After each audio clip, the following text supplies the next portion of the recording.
Apua se mussa kuoli. Katsotaan joku muu.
Hyvä, tuu vaan takaisin.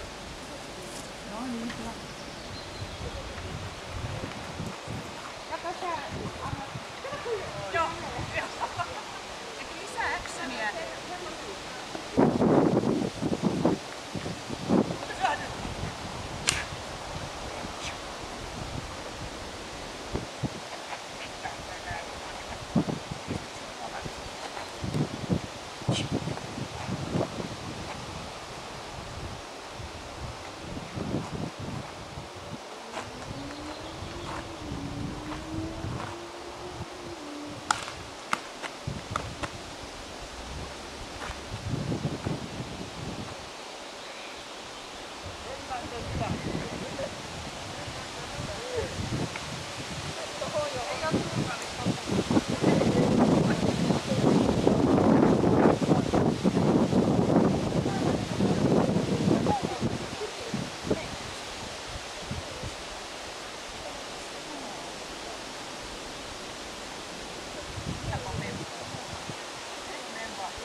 Mommy!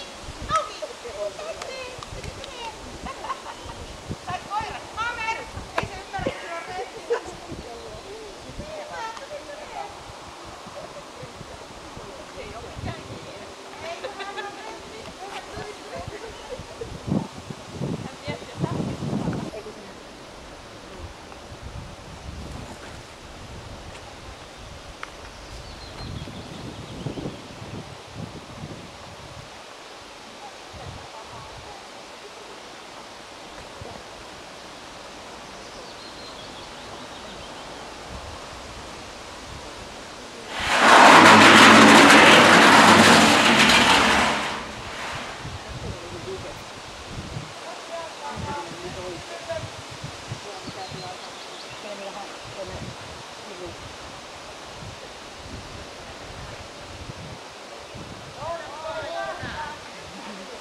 No nyt tässä on kokkare. Niin, toimintakyky, se miten se itsenäisesti ratkoo näitä hommia, onko se toiminta järkevää, se on -1 pieni. Niin kyllähän niinku toimiikin ja tekeekin välillä, mutta sitten taas välillä on sitä mieltä, että nopojaa ei vaan kiinnosta. Ja terävyys, miten se itsensä puolustaa, +1 pieni ilman jäljellä jäävä hyökkäyshalu. Ei hänellä ole minkäännäköistä tarvetta asettua niinku. Kyllä hän voi istua tönöttää siis kaupan edessä ihan rauhassa, ei tunnu missään. Puolustushalu kanssa, se on +1 pieni. Sitä on, koska se pysyy siinä sun vierellä edessä. Mutta ei hän oikein tiedä, pitäisikö, että hän luottaa siihen, että toi emäntä sit huitasee nyrkillä, jos tulee liian lähelle. Ja taisteluhalu, sekin on -1 pieni. Sitä on kuitenkin siellä. Hän lähti niinku siihen poukkumiseen ja sitä, että se ei ole ehkä niin saanut käyttää sitä, eikä sulla ole varmaan aikaa, että kaikkien kanssa ruveta puhumaan niin paljon. Niin eihän sitä on kuitenkin pienemmän siellä. Hermot +1. Tässä lukee hieman rauhaton, eihän nyt ole rauhaton, mutta kyllähän vähänhän tulee se näkyy siinä sitten, kun alkoi hiukan huimamaan, niin kiinemmästä tähän jalkaa. Silleenhän ei mua yhtään niinku pelota eikä yhtään muutakaan, mutta mä nyt kävelen tässä katon hienosti. Et siinä näkyy se, se hiukan niinku hermo. Se on semmoinen, että se antaa kaiken mennä kuin vesihanhen selästi kuitenkin, että se ei jää sillä vaivaamaan, mutta kyllä se niin ne huomioi. Huomioi kyllä, että hiukan huimaa välillä, mutta ei se haittaa. Temperamentti +2, kohtuullisen vilkas, se on semmonen, mä teen kun mä kerkeen ja viittin. Et kyllä mä näen, mutta en mä nyt jaksaa ihan reagoida. Ja se johtuu taas pitkälti myöskin siitä, että se on +3 kohtuullisen kova. Joo. Sitä ei se on kyllä vähän se on semmonen junttipää, että sillä saa välillä vähän niinku että sä pääset siitä sä joudut vähän varmaan välillä ravistamaan sitä. Ja kato, se on se toinenhan on se vanhempi semmonen kans. Et ne on kaksi, sen takia niille natsaa, että ne sanois kumpiin, niin sen takia se on se tilanne koko ajan. Niin kumpikaan ei anna periksi. Ei kumpikaan tappele eikä kumpikaan. Ne ei muista sitä, että jos toinen on joskus vähän kurmastu kovemmin, niin jos paskamarjat mä koitan seuraavan päivän uudestaan. Niin kuin Sakun kanssa. Niin. Ja luoksepäästävyys +3, hyvän tahtoinen luoksepäästävä avoin. Hän pussaa kuoliaksi, jos ei muu auta. Hän tykkää ihmisistä, hän on tosi reilu ja avoin ja laukausvarma. Et lopulta kun hän kerkesi vähän niinku kuseksimilta, ai niin muuten joku ampuu. Ja kyllä mä kuulen, että kuulo on tallella. Pluspiste on 136 ja pakko oli ottaa vähän noita miinuksia, 25, niin loppupisteet 111, se on hyväksytty. Okay. Taisteluhalu ja tommoset, kun ei vie heti 20 sieltä sit mennessään. Mutta tosi kiva koira, mutta se, siis oikeesti se on mukava koira, mutta se, että hän on vähän tommonen ämä itse ja vähän silloin semmoista dominanssipoikasta siellä olemassa. Hän vähän niinku elvistelee aina välillä samat tavareille.